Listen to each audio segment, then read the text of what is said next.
Literature writes of unimaginable horrors in dystopian novels, yet I would argue that most of human history has been immersed in horrors far worse, and that is, in warfare.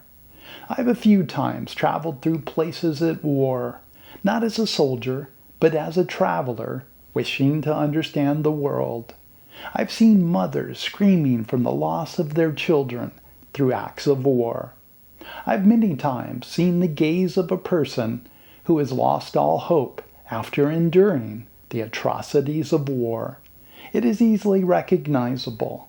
They walk like zombies, live in emotional exhaustion, and are capable of very little.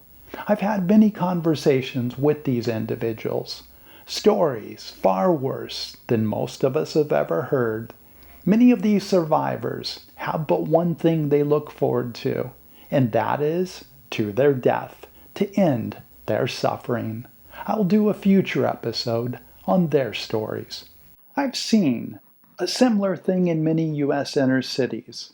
Some of those from the inner city have told me they have volunteered to go fight in a war, saying that war conditions in some foreign lands are much the same as everyday life for them in their neighborhoods. The thinking is that they might as well get paid to endure these horrors. I have on several occasions seen the slaughter of ethnicities around the world, much like my country has done to Native Americans. I will now try to give a little more literary description of what I've seen in war, what others have told me it has done to them. The battlefield stretched out like a desolate wasteland, a grim testament to the futility of conflict. Charred remnants of once vibrant landscapes lay scarred and broken, interspersed with the twisted wreckage of machinery and the silent, lifeless forms of soldiers who had dreamt of home. The air was thick with the stench of smoke and the metallic tang of blood, mingling with the cries of the wounded and the eerie silence of the dead. Despair clung to the weary like a shroud, their eyes hollow, haunted by the specters of lost comrades and shattered hopes. The incessant barrage of artillery was a relentless reminder of the human cruelty, each explosion tearing through the fragile veil of sanity, leaving behind only fear and madness. War had stripped away humanity's veneer, revealing the raw, primal savagery that lurked beneath. A nightmare from which there was no awakening. Cities, once vibrant and with the hum of daily life, lie in ruins, their skeletal remains echoing the laughter and cries of a past now buried deep underneath the rubble. The air is thick with the silent weeping of countless souls lost to the senseless brutality of conflict. Families are torn apart, their loved ones reduced to memories and faded photographs. The youth, once brimming with potential, bear the scars of trauma, their innocence shattered by the relentless march of violence. War strips away the veneer of civilization, exposing the raw, primal instincts lurking beneath, leaving behind a legacy of sorrow, division, and a yearning for peace that seems ever out of reach. Losing a child in the cruelty of war is the very worst of nightmares, a wound that festers in the heart with no hope of healing. A parent's grief is a silent scream, echoing in a void where no solace can be found.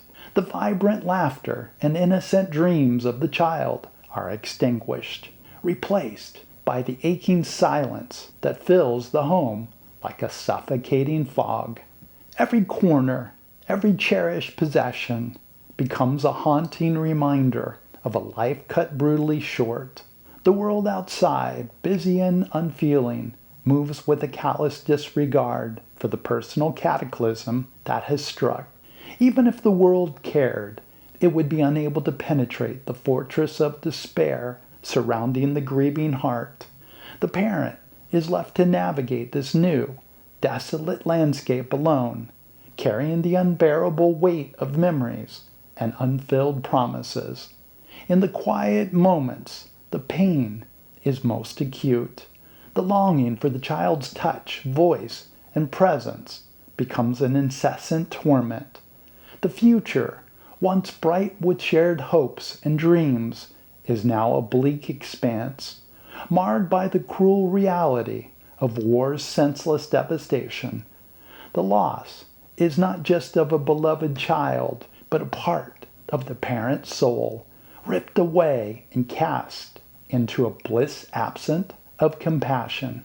In this unforgiving reality, grief becomes a solitary journey, marked by an endless search for meaning and the elusive hope of finding peace amidst the ruins of a shattered life.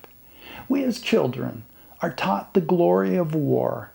Our highest honors and awards are to soldiers. We are often taught the greatest of mankind were those who conquered the greatest expanse of territory. We even put great after their names. Never mind that they may have slaughtered tens or hundreds of thousands. We speak of their names as demigods, even after thousands of years. I have no interest in discrediting modern soldiers who have fought believing they were supporting their country, and admire their courage, their training, and their abilities. Every country teaches its citizens that it goes to war to fight the demonic forces that could end the world or take it over.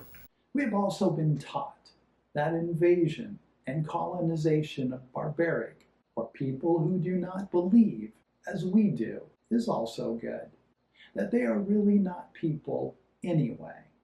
Though this mindset is slowly disappearing, it still exists. War is the result of poor leadership or pure greed, and that they were unable to do what it took to avoid war.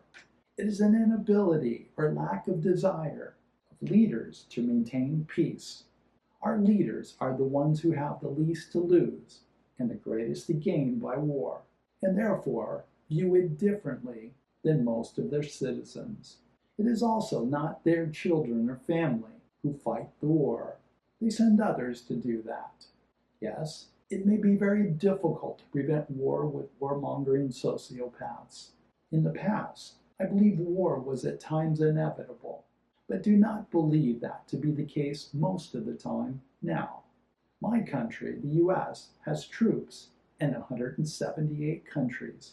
If someone told me that, I wouldn't have believed it. But I have found that exact number stated by 4 different sources. I still don't know if I believe it. I would have been surprised if it was even half of that.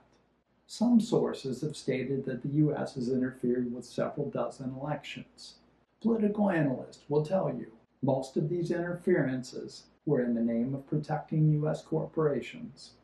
Although I don't believe the situation is as bad as it's been throughout history.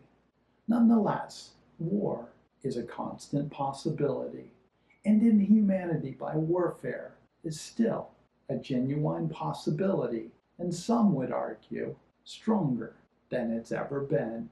It is a very primitive mindset that cannot live in or have peace as a priority.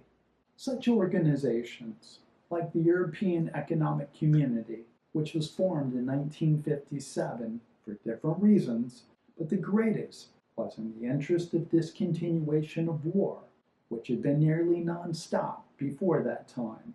The United Nations was formed in 1945 with the same intention extending from the aftermath of World War I. An earlier attempt, the League of Nations, had shown to be ineffective.